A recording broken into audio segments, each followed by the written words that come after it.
Hello everyone, আজ বিকেলে আমরা এই কজন মিলে যাচ্ছি পার্কে যাওয়ার জন্য। আর আমাদের বাড়ির থেকে প্রায় পায়ে হাঁটা 5 মিনিট লাগে পার্কে আসতে। আমরা প্রায় এই পার্কে আসি বিকেলে। আমাদের খুব ভালো লাগে এখানে আসতে, কারণ সারাদিন তো আমরা বাড়ির কাজে কর্মের জন্য বাড়ির মধ্যেই থাকি। বিকেলে যদি ফাঁকা পাই আর ঘুরতে পেলে কার না ভালো লাগে বলো। তোমাদের সাথে কথা বলতে বলতে আমরা পার্কের মধ্যে পৌঁছেও গেলাম। ওই যে বললাম পায়ে হাঁটা 5 মিনিট, এখানে আসলে ছেলেগুলো আমাদের বাড়ি যেতেই চায় না।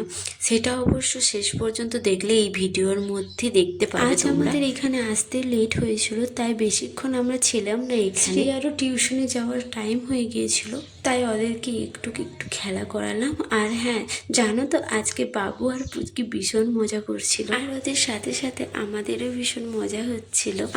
আমার ছোট্টবেলার সময়ের কথা মনে পড়ছিল। এই স্লাইডে উঠতে ওদের বেশি মজা লাগছিল, আর ওরা এক একে নামছিল, আর পুচকির মাও এখানে একা একে ধরছিল। ভীষণ ভালো লাগছিল আমাদের।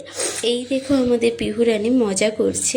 পিহুরানিও একটু হাঁসের পিঠে চড়ে নিচ্ছে, আর তারপরে ও আন্টির কোলে আরামেই দোল খায়। আর দিব্যাংশ তো স্লাইডে চড়তে ভীষণ ভয় করছে। দিব্যাংশ বলছে আমি ঝুলা ঝুলবো, তোমরা দেখলেই বুঝতে পারবে ও কোন ঝুলার কথা বলছে। এই দেখো। আর সাথে সাথে বাবু বলছে মা আমিও ঝুলা ঝুলবো। এরপরেই দেখো আমাদের বাড়ি যাওয়ার পালা। এই জেদগুলো দেখো বেটু, আরো কালকে আসবো শোনা। আর না চলো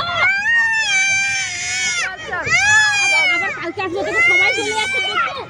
চল রে, শুন চলো চলো চলো বেটু, এখন নাই, আবার কালকে আবার আসবো। শোনো চলো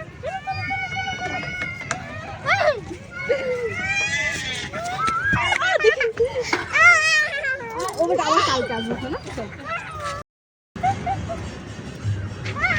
বাই।